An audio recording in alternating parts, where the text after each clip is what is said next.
In Washington, I'm Howard K. Smith. I'm Frank Reynolds in New York. These are tonight's headlines. The Army orders Sergeant David Mitchell court-martialed on charges of assault with intent to commit murder at My Lai. Those 5 gunboats spirited away from France arrived safely in Israel. The French government suspends 2 generals in the Defense Ministry on charges of collusion in the gunboat affair. And Texas billionaire Ross Perot admits defeat in his attempt to deliver holiday gifts to American prisoners of war in North Vietnam. Howard? Reports tonight from Charles Murphy in Sergeant Mitchell's hometown, Peter Jennings on television news, Egyptian style, Bill Gill with the vice president in a Philippine rice field, Jules Bergman on economies in the space program, Irv Chapman on the New Year's holiday in Russia, and tonight's commentary on our departing decade. On or about 16 March 1968, with intent to commit murder, he did commit an assault upon a group of 30 Vietnamese nationals, more or less, by shooting them with an M16 rifle, unquote. On that charge, the U.S. Army today ordered Staff Sergeant David Mitchell court-martialed. It will be the second military trial ordered so far in connection with the alleged massacre at My Lai. No date has been set yet for either trial. Sergeant Mitchell comes from St. Francisville, Louisiana. ABC's Charles Murphy visited there and filed this report. This is where David Mitchell grew up, he and his 14 brothers and sisters. In most parts of America, they would be considered a poor family, but they're better off than most black families here in rural Louisiana. Next door is the Raspberry Baptist Church, which David's father, the Reverend Isaiah Mitchell, pastors. David Mitchell worshiped most of his life here, and he sang in the church choir. Mitchell graduated from Dawson High School, which is just outside St. Francisville. It's a segregated school, though the parish school system is under orders to desegregate by next year. Thomas Dawson, the principal, taught young Mitchell and recalls he was a good, attentive pupil. Well, I would say he's a very good student for his character is concerned. He was about C-plus student academically. What do you mean his character? I mean, tell me about that. Well, we never had any disciplinary problem with him. He was always cooperative with the school and the school program. He did whatever was asked of him to do, and he always did things willingly. Nearly all the young people leave St. Francisville when they grow up. There is little to keep them here, even less for a young black person.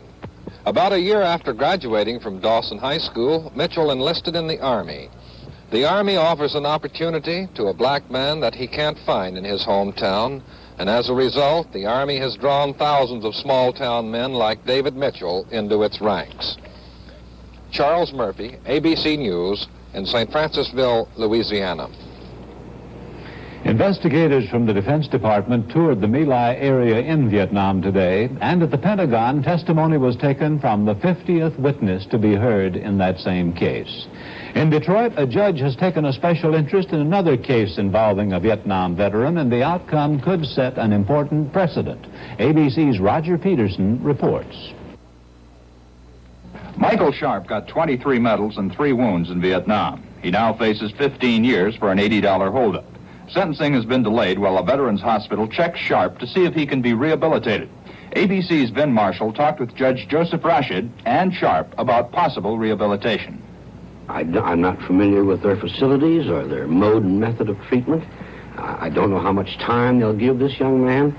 I've just simply asked that they give me something in writing to tell me what kind of a program they have for these returning veterans, and it would give me some prognosis of what their program will do for this young man. When I got home, things just went all kinds of different. It's like jumping into another world. It is slow from where I came. Over there, it's fast. You gotta think fast. And just the slowness just went all against me, and I couldn't cope with it. What happens to this young man if you determine that care and treatment cannot be provided? Then I have to sentence him under the law. What would that do as far as rehabilitating him? Sending him to prison, would that rehabilitate him? That's exactly the problem. Will prison rehabilitate him? Do they have the facilities to rehabilitate? Of course not. The greater possibility is that prison may destroy him. I do need help because sometimes, still now, like I'd jump, for no reason at all. It's just, come on. I gotta be talking to someone, and they would say something which normally wouldn't bother me at all, but I don't know, I set up a defense against it. On January 29th, Judge Rashid will decide whether Michael Sharp goes into a hospital or goes to jail. Roger Peterson, ABC News, reporting. Another court-martial was ordered today. Marine Captain Robert Pulaw of Anadarko, Oklahoma, is to be tried on a charge of shooting a North Vietnamese prisoner of war near Da Nang last August. Captain Pulaw has won the Bronze Star, the Purple Heart, and 8 other combat citations. We'll have more news in a moment.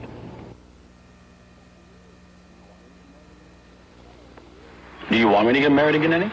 Whatever you want, as long as you get married. People, let me tell you about my best friend. He's a one-boy cuddly toy, my up, my down, my pride and joy. Eddie, you just can't go around inviting stray ladies to stay in our apartment.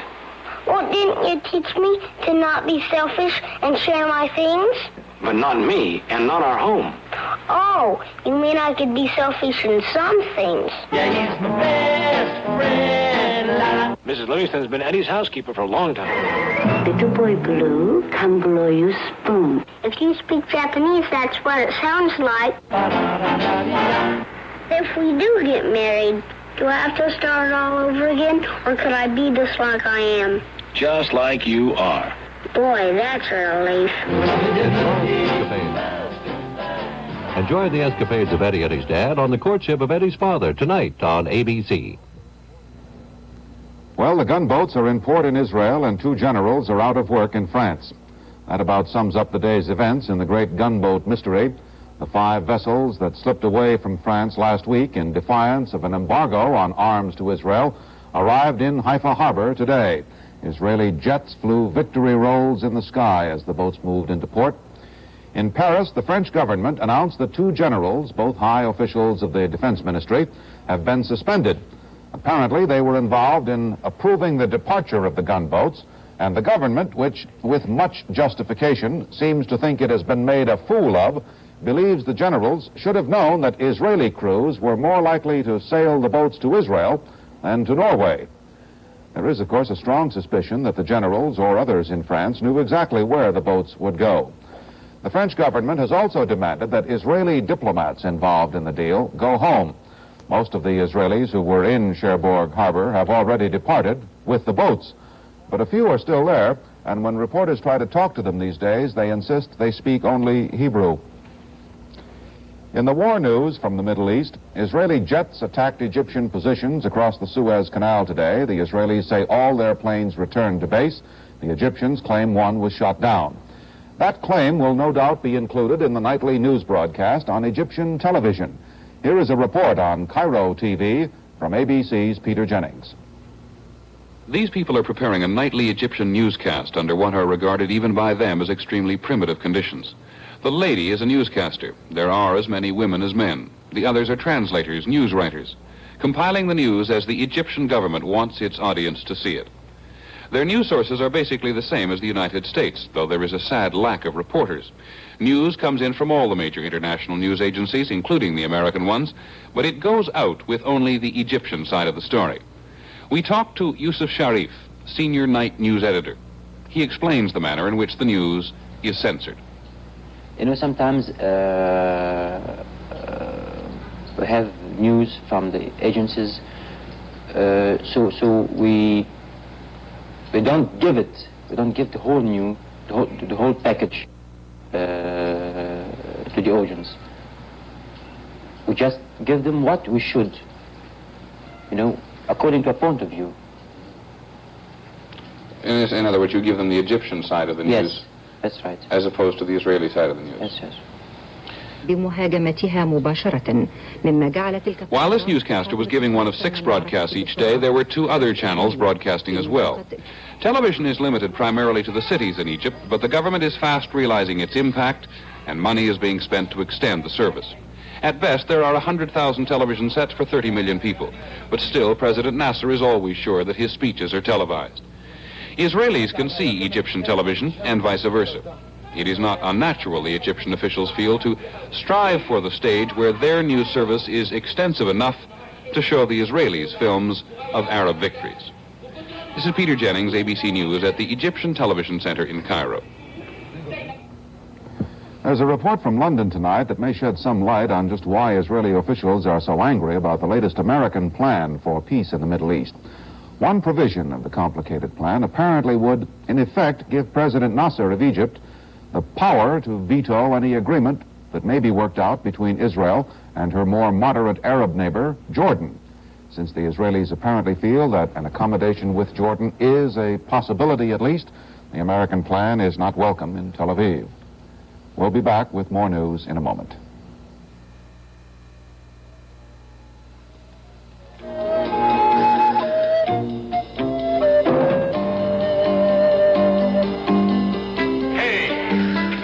Got a great idea. Why don't I teach history? It's part of my civil service examination. It said, can you be a louse? I answered yes, so they made me a principal. I'm just doing what I have to do. Sure. Liz McIntyre, all upper middle class. Touch all the bases, follow all the rules. Miss Johnson is here to dry the area behind her ears. She's going to spend the rest of this semester with you, student teaching.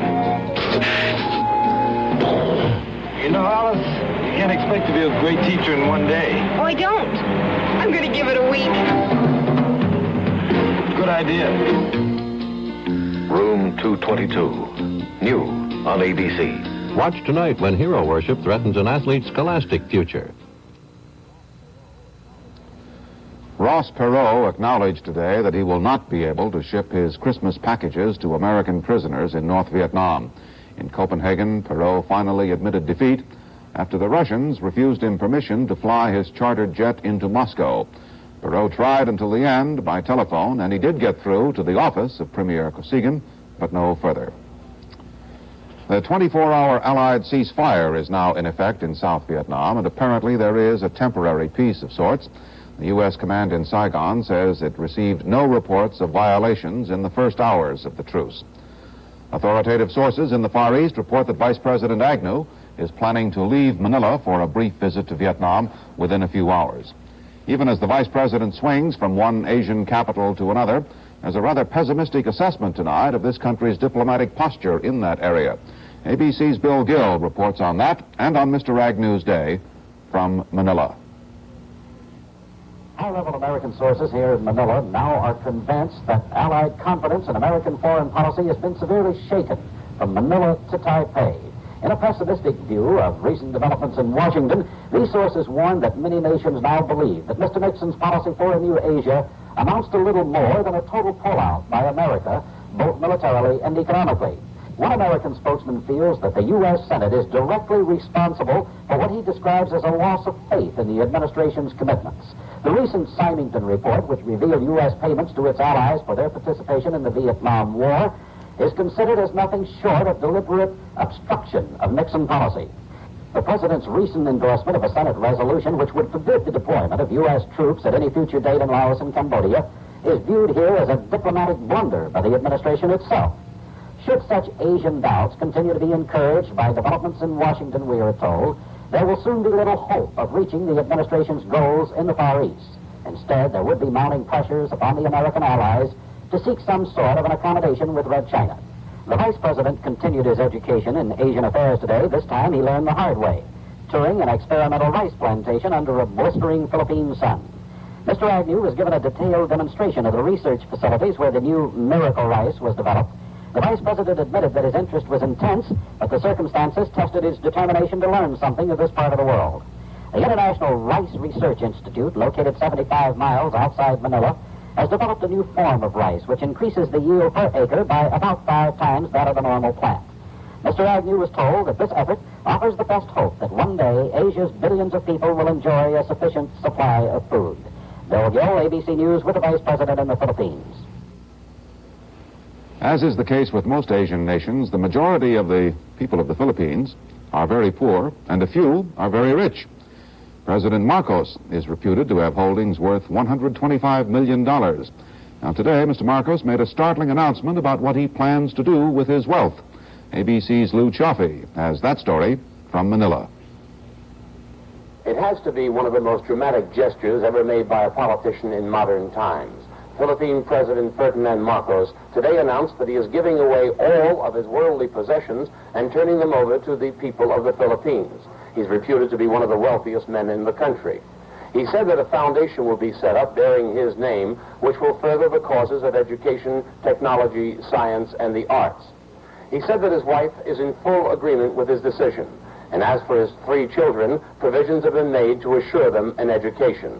In a very real sense, Marcos is simply living up to his own inaugural speech made yesterday, in which he warned that the country's wealthy and privileged must do more to help the poor. He said, "We must all be brothers in poverty."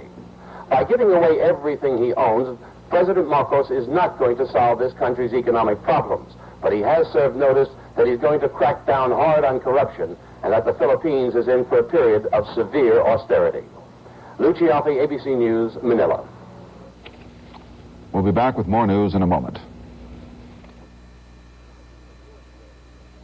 Announcing the newest way to get fast relief from head cold symptoms. That's new, Alka-Seltzer. It looks like Alka-Seltzer, but it isn't. It's club soda. It's a brand new cold tablet in an effervescent form. Inside this glass is a decongestant, an antihistamine, and aspirin. And that's why no other cold product can give you faster, more effective relief in so many ways. What do you call it? We call this new cold tablet Alka-Seltzer Plus. Oh, are you going to get sued by Alka-Seltzer? No, it's from the makers of Alka-Seltzer. Do they know about it? Yeah. Winter's fun for kids, but for mothers it can be all wet. Remember last summer? Things were so easy. But winter's one long, wet problem. Remember last summer? Winter, boots and coats aren't enough. Remember?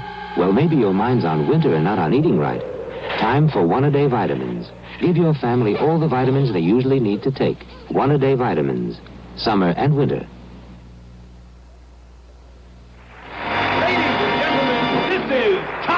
Jones. And Tom Jones is super excitement. Maybe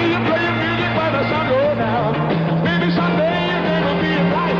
Saying Johnny be good tonight. Go, go,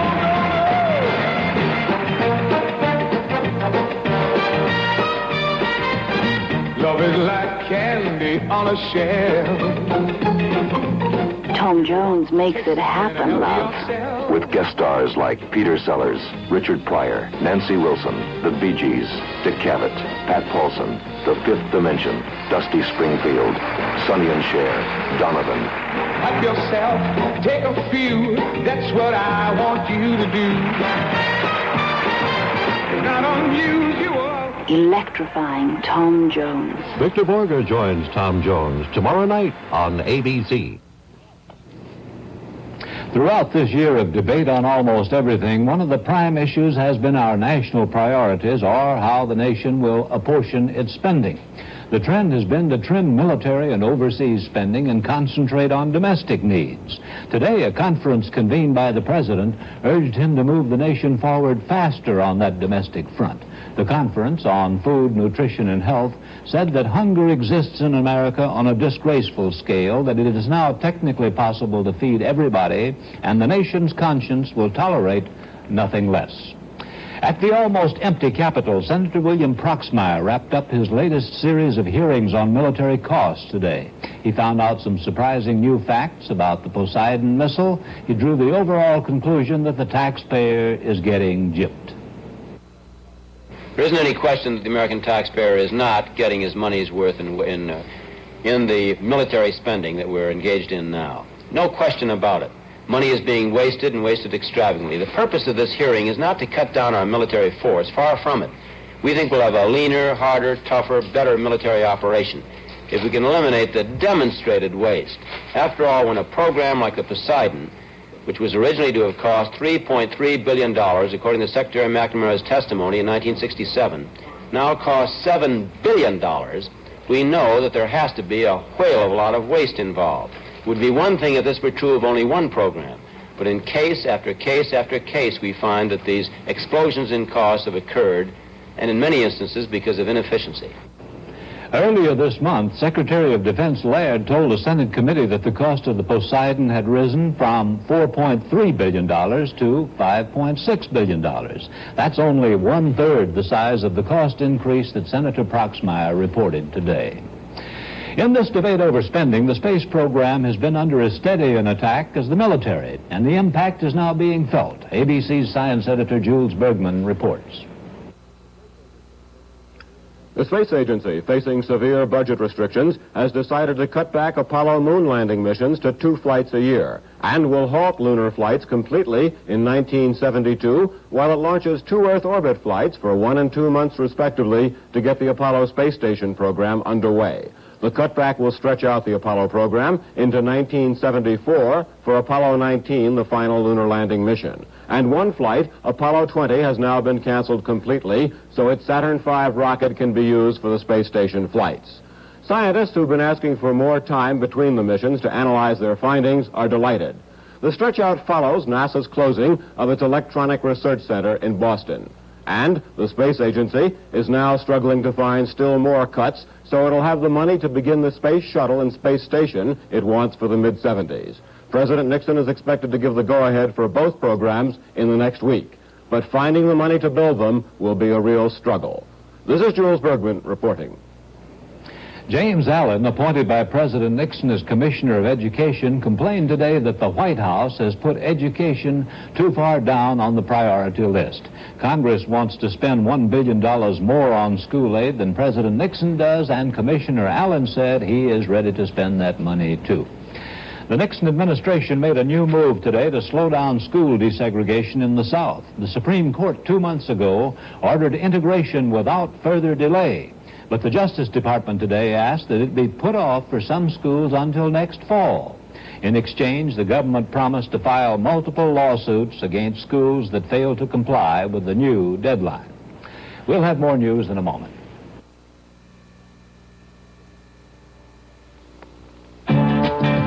Save where your money earns. Save where your money earns. Save where your money earns money faster. Save at your savings and loan. Where you save does make a difference. Save at your savings and loan. Save up.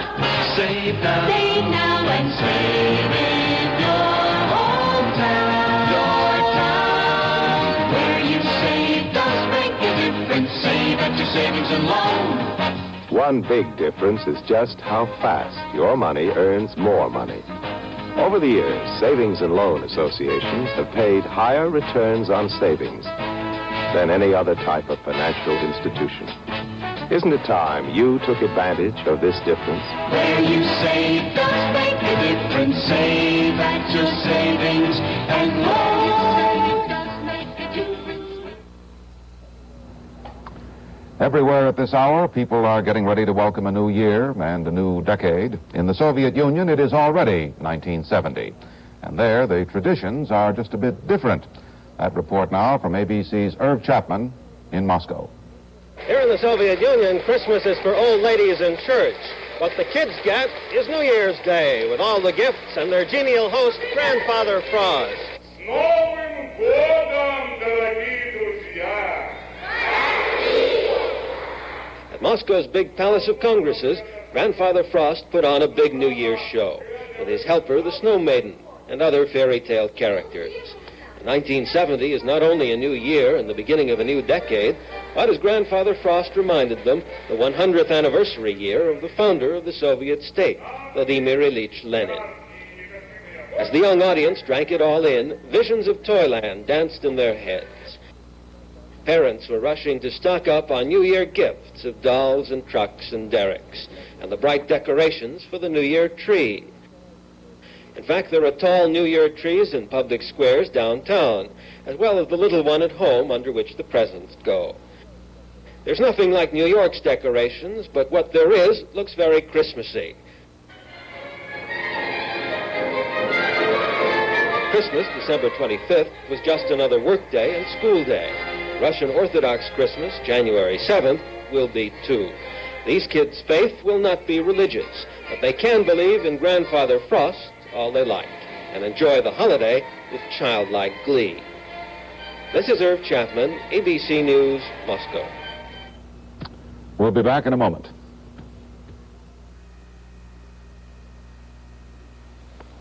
Excuse me, sorry, but do you have anything for a headache? Nothing stronger than aspirin? You look intelligent. You should know that all the major pain relievers work mainly with aspirin. Come on. Look at the labels. They all rely on aspirin. Aspirin? Aspirin's what doctors recommend, and Bayer's the only one that's 100% aspirin. I'll take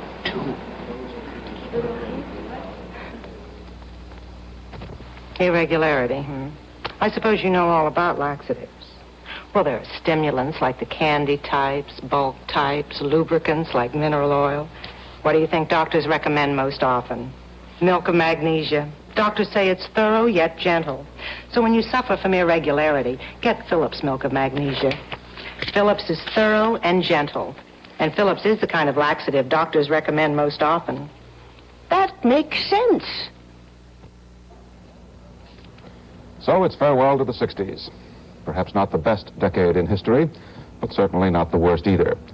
There may be good reason to look back in anger, but perhaps because of what happened in the 60s, there may also be reason to look forward in hope. Let's hope so, anyway. Howard has a comment. Howard? Frank, the years of the 60s, which end in a few hours, have a bad reputation that is not entirely justified. Some things got worse, obviously, like dope addiction and consequent crime, but most essentials got better. Food is more and better, even in Asia, where formerly famine nations are now self-sufficient. It's easier, not harder, to get a job. Race discrimination is less, not greater. The really big thing that changed in the 60s is our own outlook. Pollution and poverty have always been with us. We just became aware of them and insistent that something be done. The consumer has always been hoodwinked by powerful producers. We just decided we won't stand for it, and we began to rebel. TV and other news coverage is better, not worse. We simply developed more demanding standards. The Vietnam War is hell, but all wars are. We just grew a different threshold of the amount of hell we will take without shouting. President Eisenhower used to say that there can be no progress until the hearts and minds of people change. Well, that's what's happened in the 60s. They changed with a vengeance. Mediocre government, lazy administration, the negligent rich have always been with us. The change is we won't stand for what we once accepted as normal. I don't believe this is contrived optimism. I believe it's factual, that the sour 60s will, in time's fullness, be seen to have been an era of rare creativity. Standards were set higher than they've ever been before, and a resolve that those standards be met was born that is much meaner than any resolve we've had before. Frank? Thank you, Howard. That's the way it is, December 31st, 1969. Good night, Walter. Good night, Chet. Good night, David. And Happy New Year, everybody.